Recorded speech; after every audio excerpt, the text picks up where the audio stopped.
Olá, queridos, graça e paz, tudo bem? Seja muito bem-vindo aqui ao meu canal para mais um conteúdo muito especial que nós estamos disponibilizando hoje para você. Em primeiro lugar, quero agradecer a você que está inscrito aqui no meu canal, que tem acompanhado o nosso conteúdo aqui semanalmente, principalmente na série Os Evangelhos, capítulo por capítulo, que estamos comentando aqui, trazendo à luz da palavra de Deus o entendimento para que todos possam juntos, assim como eu, também aprendermos a palavra de Deus, ok? Então, meu muito obrigado a você que já é inscrito.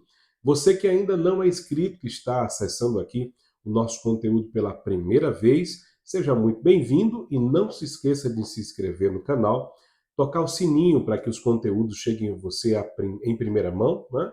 Para que você possa acompanhar sem perder nada aqui conosco. Bom, a nossa série que estamos estudando aqui é sobre os evangelhos. O evangelho de Mateus, de Marcos, de Lucas e de João. Vamos estudar capítulo por capítulo, ok? Então está imperdível. Estamos no capítulo de número 5 do evangelho de Mateus, Sermão do Monte. Haja vista que o Sermão do Monte são 3 capítulos, os 5, 6 e 7, que é o primeiro grande discurso de Jesus nos evangelhos, né?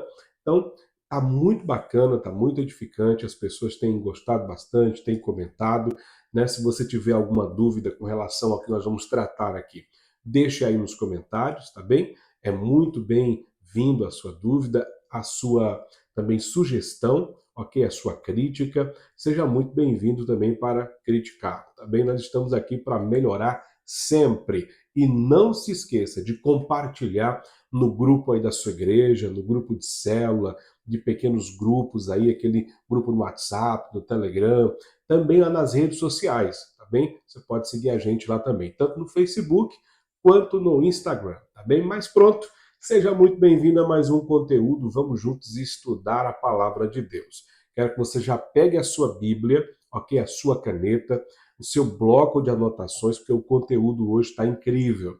Nós vamos falar sobre o capítulo de número 5 e o versículo de número 13, que Jesus ele vai falar aos seus discípulos sobre o sal da terra e a luz do mundo. Vamos entender um pouco aqui, nesses poucos versículos, né, o que Jesus está querendo dizer para os seus discípulos. Lembrando que o Sermão do Monte, né, é uma espécie de orientação daquilo que é principal, daquilo que é princípios, né, para o reino de Deus nessa nova roupagem que Jesus vem trazendo nos seus ensinamentos, diferente do que se ensinava na sinagoga.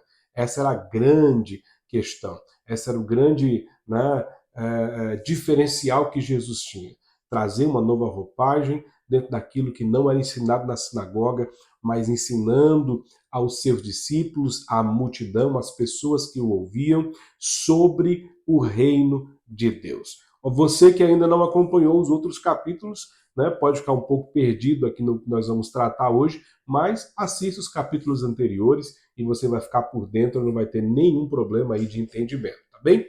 Quero ler com você o texto, Mateus capítulo 5, verso de número 13. Minha Bíblia está aberta, espero que você esteja com a sua aí também. Vamos juntos fazer aqui a exegese do texto, ok?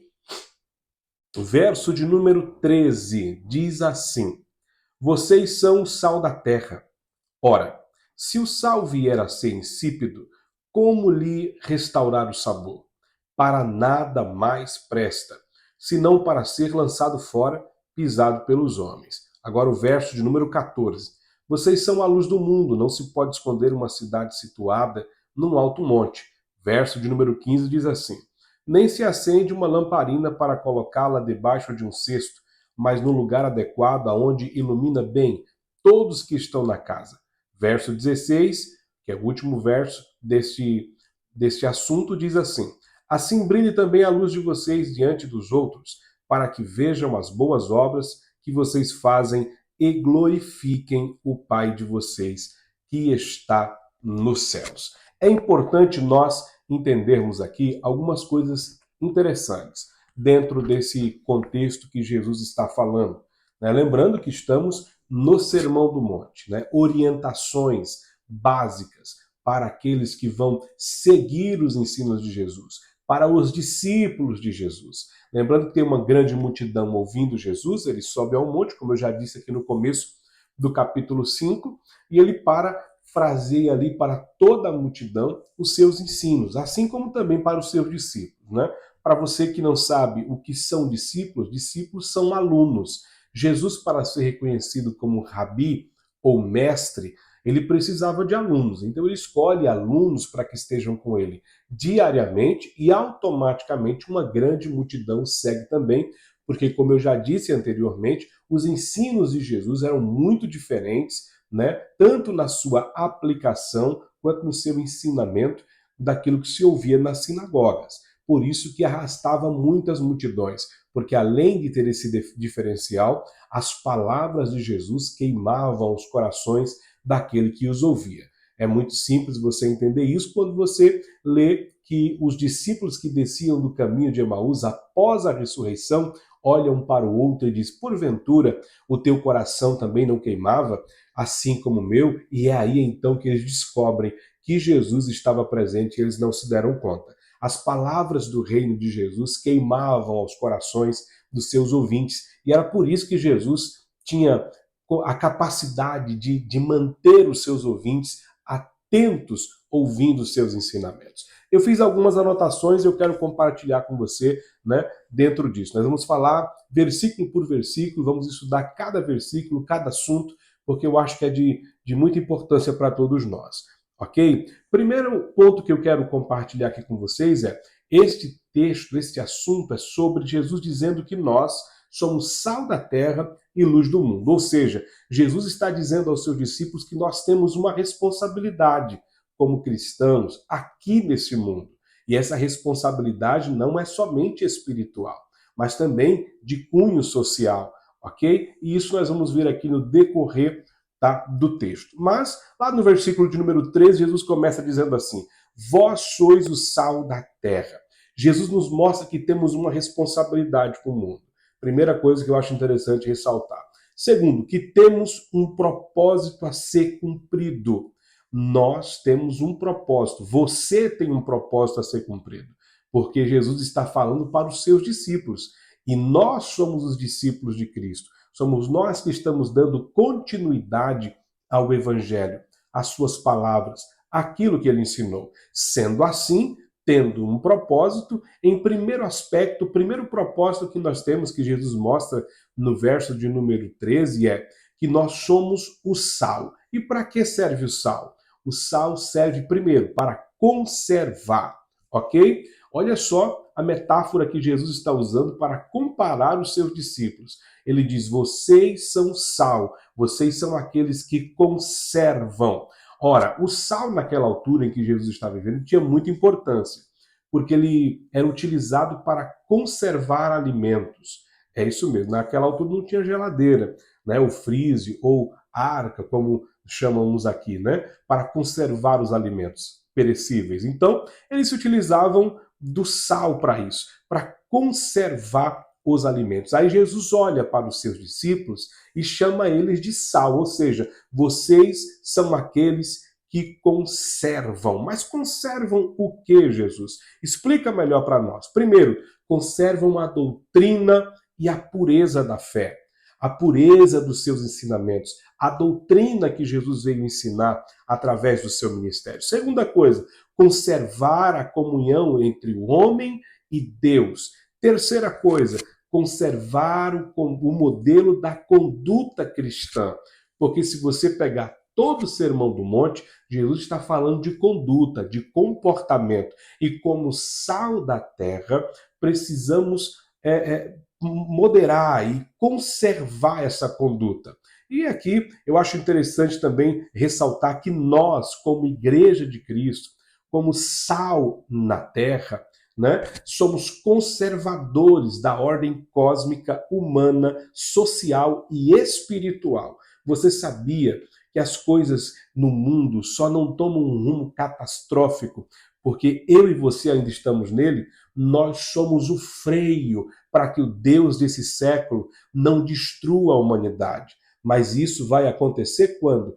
vai acontecer quando Jesus arrebatar a sua igreja. Então o texto diz que o iníquo se revelará e haverá uma grande tribulação, uma grande destruição. Enquanto isso não acontecer, a igreja de Cristo, os discípulos de Jesus, que são o sal da terra, são aqueles que mantêm a paz, o equilíbrio entre as coisas naturais e espirituais. Somos conservadores daquilo que Deus já derramou na humanidade através do seu Filho Jesus Cristo. Isso aqui é muito importante, porque existem alguns pilares que nós precisamos conservar.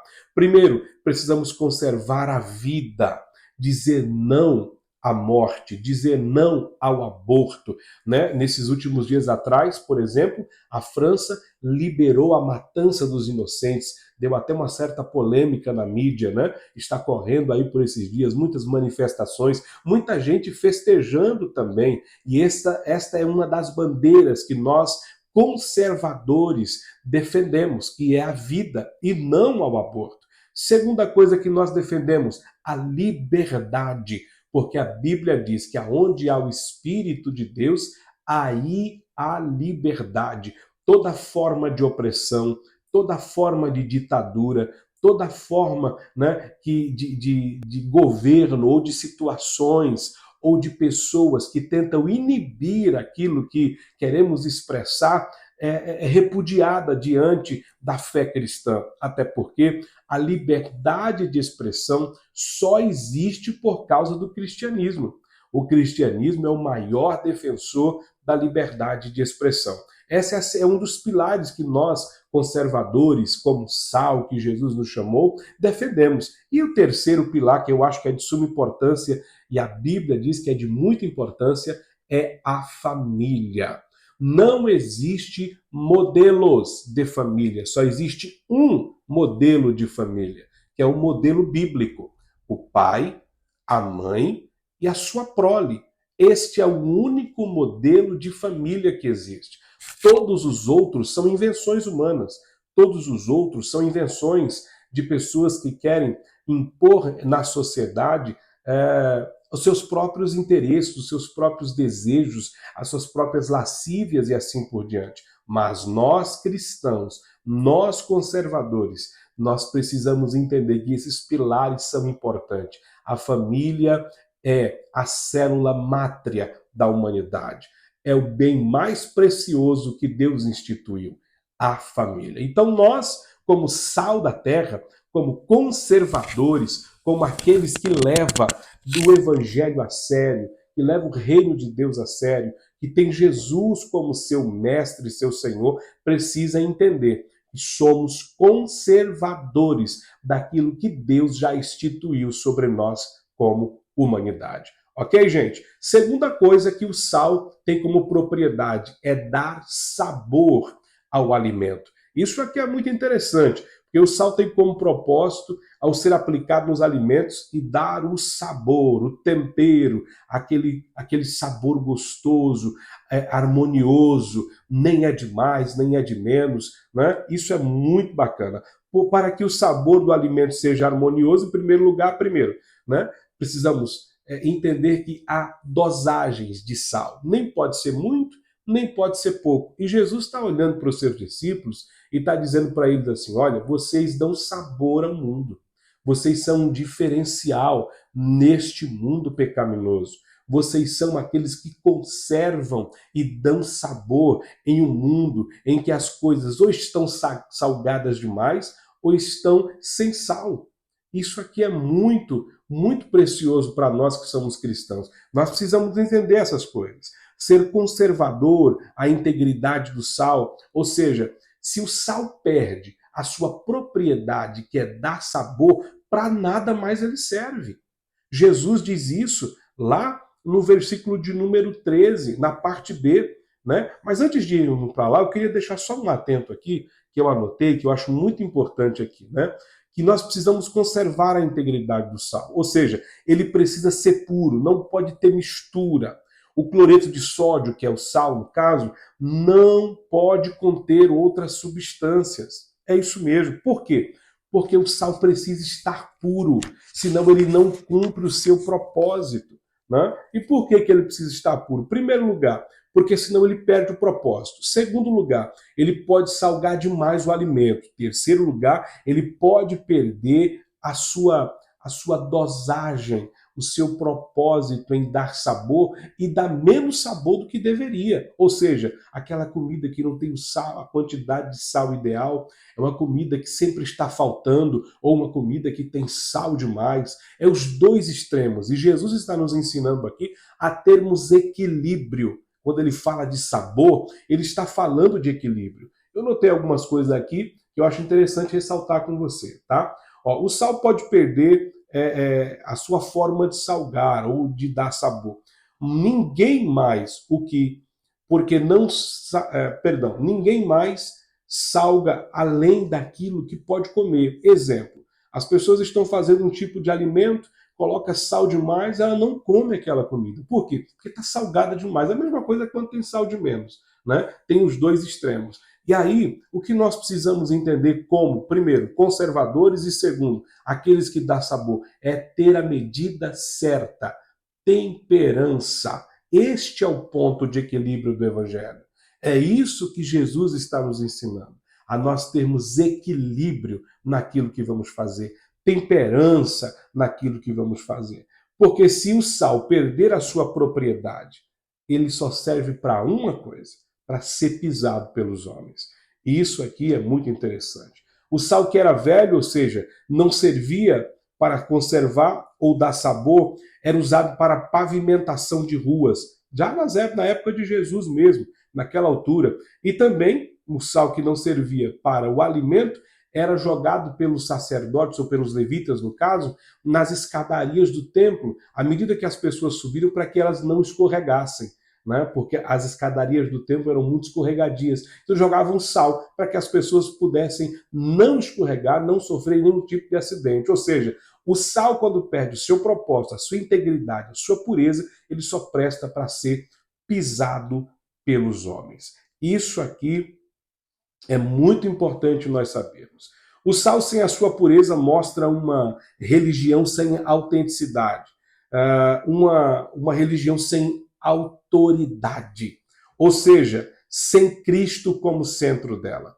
Tem muita gente por aí que diz que é sal, mas já perdeu as suas propriedades. Tem muita religião, muita igreja, muito pastor, muito líder, muito pregador, muita gente, muito crente que diz que é sal, mas ele já não tem autoridade de Deus, ele já não dá sabor no lugar que está, ele já não conserva a sã doutrina, nem os bons costumes. Esse cara, essa pessoa, deixou de ser sal faz tempo. Então a gente precisa estar atento a essas coisas. Por quê? Como é que nós identificamos um sal que não serve mais para nada? Quando ele perde a sua pureza, o seu propósito, para qual ele foi, né, instruído, né, aliás, para qual ele foi criado para ser. Então nós precisamos tomar cuidado nisso e precisamos estar atentos para que nós não caiamos nesse erro. Importante ressaltar o seguinte: o sal não se deteriora, mas pode ser adulterado. E ele então perde as suas propriedades e se torna inútil, deixando de ser sal. Então vamos lá, o sal pode ser adulterado, né? O sal pode ser adulterado. Isso aqui é um problema, porque o fato dele ser adulterado, né, quer dizer que outros componentes, outras substâncias se misturaram a ele, às vezes sem ninguém perceber, sem ninguém ver, e não é assim que acontece às vezes no Evangelho. Essa nova moda do mundanismo, essa nova moda que as coisas, né, são todas relativas, essas ideologias que estão entrando dentro das igrejas, dentro da doutrina da igreja, dentro, né, do contexto chamado gospel, tudo isso tem sido prejudicial a nós guardarmos a sã doutrina, aquilo que Jesus ensinou aos seus discípulos lá no Sermão do Monte. Precisamos tomar cuidado para que nós não sejamos agentes desse adultério das coisas que estão, né, adultério doutrinário, das coisas que já estão escritas, para que nós possamos viver a nossa vida com Cristo, uma vida que o agrada de fato, uma vida com propósito. Ok? Aí o texto continua dizendo assim: vós sois a luz do mundo. Ou seja, Jesus se utiliza de duas metáforas, né, para exemplificar quem somos nós no reino de Deus, para que as pessoas possam termos como referência. Primeiro, sal, e agora ele está dizendo: vós sois a luz do mundo. É interessante, porque o evangelista João, no capítulo 8, verso 12, ele diz que Jesus estava no templo e exclamou dizendo: eu sou a luz do mundo. Quem me segue não andará em trevas. Ou seja, Jesus é a fonte de luz. Jesus é a luz do mundo. E agora, ele vem dizendo aos seus discípulos, tanto em Mateus quanto nos outros evangelhos, dizendo assim: vós sois a luz do mundo. O que Jesus está fazendo? O que Jesus está ensinando? Jesus está mostrando para nós que, à medida que ele é a luz, nós também somos a luz, uma vez que recebemos dele a luz, porque ele é a fonte de luz. Com essa declaração de Jesus, aprendemos que ele é a fonte de luz e nós somos os luzeiros a partir dele.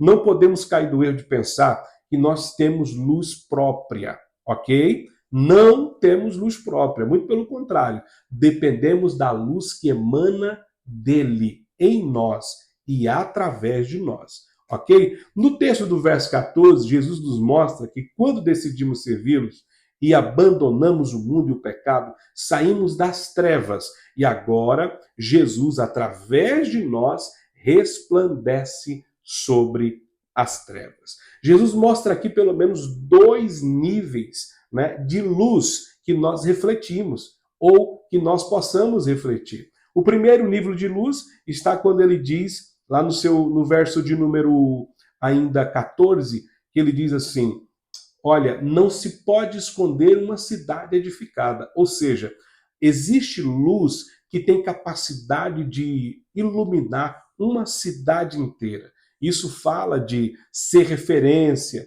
para uma cidade ou para as nações. Isso mostra que uma cidade precisa não só de uma, mas de várias luzes para iluminar. Fala da igreja como corpo místico de Cristo e unidade de Cristo. Ora, vamos entender algumas coisas aqui. Dois níveis de luz. O primeiro, Jesus se refere à cidade, mostrando que uma cidade edificada não pode ficar escondida, porque nela há luz. Só que uma luz em uma cidade, um espaço geográfico muito grande, não faz muita diferença, né? Mas as luzes que compõem aquela cidade traz toda uma diferença para o viajante que passa de longe e identifica como referência que ali é uma cidade edificada. Jesus está fazendo menção à sua igreja. Jesus está fazendo menção ao corpo místico de Cristo. Né? Como igreja, nós somos luz nas nações, somos luz na cidade, somos luz no campo, aonde quer que nós estejamos. Né? E é interessante porque o segundo aspecto de luz é quando Jesus nos chama de lamparina. Ele diz assim: olha, não dá para pegar uma lamparina acesa e colocar debaixo de um cesto a fim de apagá-la. Ela tem que estar num lugar alto onde ela possa iluminar todos que estão em sua volta. Esse é o segundo nível de luz, né? Ou seja, essa luz como lamparina fala de indivíduo, fala de alguém que muitas vezes está dentro de uma casa e consegue iluminar apenas aquela localidade. Jesus está falando aqui dos pequenos grupos, Jesus está falando aqui do crente na sua individualidade. Porque quando nós nos reunimos, nós somos sim o corpo místico de Cristo, nós somos a igreja de Cristo. Ninguém sozinho é a igreja. Não caia nesse erro. Ah, eu sou a igreja. Você só é igreja quando se reúne com os outros membros, porque sozinho você é apenas um membro do corpo místico de Cristo. Mas quando nós nos reunimos, nós somos igreja. E o que Jesus está dizendo aqui? Olha, quando você está na sua casa, Jesus está falando de famílias. As famílias individuais são pequenas luzes que estão localizadas em lugares muitas vezes tomados pelas trevas. E o que Jesus está dizendo? Não deixe que os cestos da vida abafem a luz que há em você. Porque quando nós estamos juntos e reunidos, nós somos fortes, vencemos todas as coisas. Mas quando nós estamos sozinhos, muitas vezes, nas adversidades da vida, das lutas da vida, esses cestos que simbolizados aqui de intempéries, de lutas e dificuldades, do pecado, das coisas dessa vida, das abominações, das tentações, às vezes querem ofuscar a luz de Deus que está em nós. mas Jesus está recomendando a nós aqui, não permita que a sua luz seja abafada. Outro ponto importante que nós precisamos entender, há pessoas que Jesus vai chamar para serem luzes para nações, referências para grandes cidades, para grandes coisas. E há luzes que Jesus irá chamar para ser referência apenas da sua própria casa, da sua própria família, ou até mesmo de uma ou duas ou três pessoas. Nós precisamos entender que o reino de Deus é assim. Precisamos entender que as coisas espirituais funcionam assim. Deus tem um chamado específico para cada um de nós. Isso aqui é muito importante nós entendermos. Tem outra coisa aqui que eu queria comentar com vocês aqui. Aqui. Precisamos buscar em Deus, através do Espírito Santo, o discernimento de quem somos, se somos a luz que recebemos no âmbito de coisas grandes, ou de grandes cidades, ou de cidades, pontos de referência, ou se somos locais. Porque o que a gente vê muito hoje? Todo mundo hoje quer ser grande, né? Todo mundo hoje quer ser um Moisés da vida, mas ninguém quer ser a sarça que atraiu Moisés para o cume do monte. É isso que Jesus está querendo dizer, que nós precisamos ocupar o lugar aonde nós fomos chamados. Nem todo mundo vai ser Moisés, nem todo mundo vai ser um grande libertador como ele. Às vezes Deus nos chamou para ser sarça, apenas para queimarmos em Deus e atrairmos um homem que vai ganhar e gerenciar toda uma cidade, toda uma nação. Então fique atento com isso, só o Espírito Santo pode lhe dar o discernimento dessas coisas. Agora, o texto mostra dois problemas que a luz está enfrentando. Primeiro, na cidade a luz está escondida, ou seja, a igreja não pode esconder-se dos problemas da cidade, nem social, nem espiritual, porque Jesus disse, não se pode esconder uma cidade edificada. Ora, se não se pode esconder, ele está dando a possibilidade de que alguém está tentando esconder-se, ou que essa igreja está tentando se esconder, essa luz está tentando se esconder.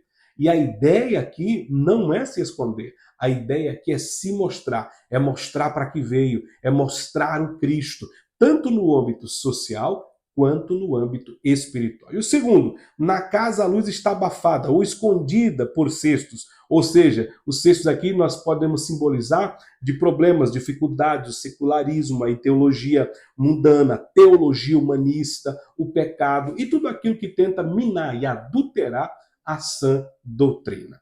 Ok? Não deixe ninguém abafar a sua luz. Não deixe ninguém abafar aquilo que Cristo está fazendo em você. Tá bem? A luz precisa estar no seu lugar, tanto na cidade quanto na casa.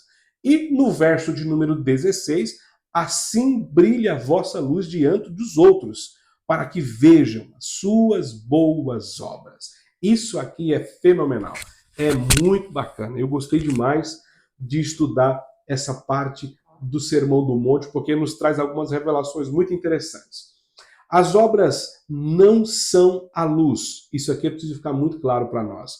A luz é Cristo, mas são as nossas obras, ou seja, ações, comportamento, conduta, que mostrará aos homens a luz de Cristo. Ou seja, um novo caminho, uma mudança de vida. Assim, Deus o Pai será glorificado, porque esse é o objetivo do Filho de Deus. Louvor e, aliás, levar a sua criatura de volta para o seu Criador.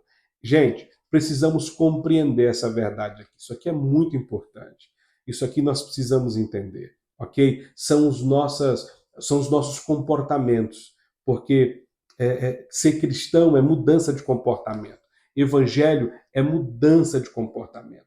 Evangelho é metanoia, ok? Não dá para dizer que é discípulo de Cristo e continuar vivendo do jeito que o mundo nos fazia viver. Não dá para ser discípulo de Cristo e ser um sal inutilizável. Não dá para ser discípulo de Cristo e estar escondido entre as montanhas ou luz de Deus. Não dá para sermos luz de Cristo e sermos abafados pelos cestos da vida. Deus nos chamou para brilhar. Brilhar o quê? Através das nossas ações, porque é o nosso comportamento que vai fazer com que as pessoas se acheguem a Cristo. Billy Graham dizia assim, que nós somos a Bíblia que o mundo lê.